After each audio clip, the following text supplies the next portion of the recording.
All right, in this explainer, we're literally stepping back in time into an ancient laboratory to uncover the secrets of a text that completely pushes the limits of early chemistry.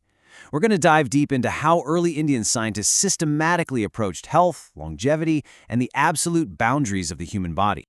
So this brings us to a pretty shocking question. How exactly did ancient Indian scientists process heavy metals into medicine? I mean, let's be real, the idea of actually consuming heavy metals sounds incredibly dangerous, maybe even totally counterintuitive to us today, right? But as we'll see, this was the absolute cornerstone of a highly advanced ancient tradition. The 1939 printed edition of the Rasayankhand we're examining is fascinating. It's the fourth part of a massive, ancient treatise originally compiled by Sri Nityanatha Siddha. Think of it as a physical bridge connecting those ancient smoke-filled labs to early 20th century preservation, bringing all these centuries-old pharmacological secrets right into print. And the preservation details documented here make it abundantly clear that this isn't just folklore or myth. We're talking about a meticulously preserved historical record. The scholars who put this edition together were desperately trying to codify centuries of incredibly complex Ayurvedic chemistry, so it wouldn't just vanish over time. It shows this deep, profound reverence for the rigorous methods developed by their ancestors. Now, to really grasp this, we need to understand exactly how these ancient practitioners categorize their highly specialized medicine. They basically split their efforts into two main branches. On one side, you've got Rasayana. This was entirely focused on rejuvenation therapy, boosting immunity, and extending human lifespan. And then, on the flip side, is Vajakarana. This was a totally distinct branch dedicated to vitality therapy, maximizing physical energy and serving as powerful aphrodisiacs. The sheer volume of specific formulations listed out for these branches is absolutely wild. We're talking pages upon pages of exact, highly calculated recipes for both Rasayana and Vajakarana. It really proves that this was a highly systematic, intensely structured science, rather than just some random, hopeful experimentation. Okay, so let's establish our core subject, found right in the very first chapter, the Pradhamopadesh. We meet the absolute star of the show, Parada, or Mercury. Often they just called it Rasa. In ancient Ayurveda, Mercury was quite literally considered the supreme alchemical element. They firmly believed it held unmatched rejuvenating power. But, and this is a massive but, only if it was processed and purified correctly.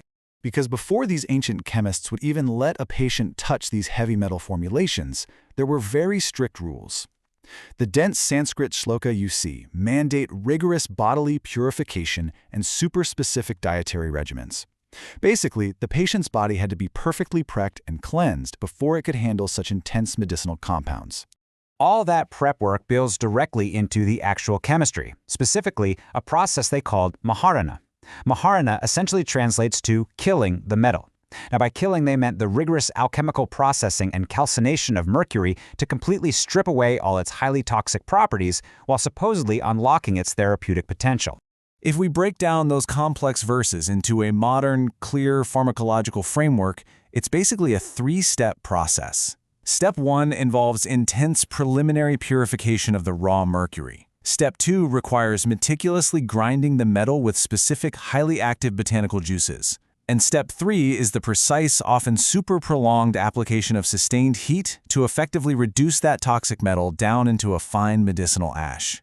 But here's the kicker. To achieve this massive transformation, the ancient chemists didn't just rely on heat alone.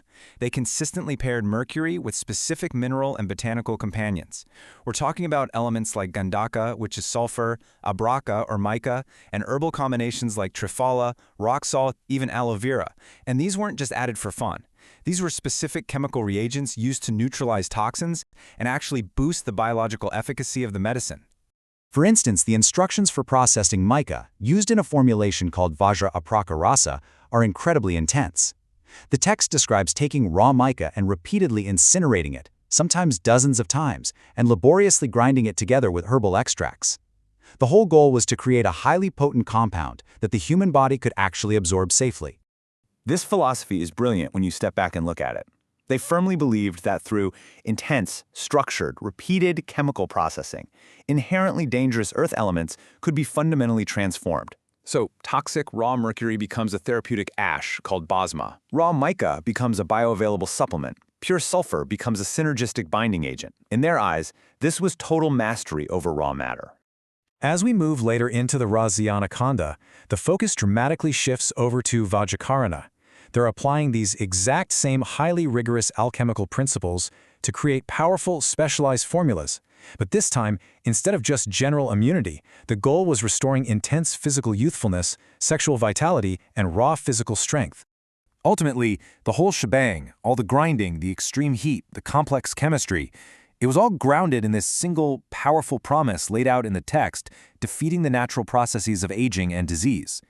They weren't just interested in treating symptoms, they were literally trying to hack the human biological clock, using the raw elements of the earth. And honestly, that leaves us with a profound appreciation for early science. The intricate, centuries-old legacy of Ayurvedic chemistry is staggering when you see it laid out like this. It really makes you wonder, when we look at modern, cutting-edge pharmacology today, how many of our so-called new medical breakthroughs are actually just echoes from these ancient, smote-filled laboratories?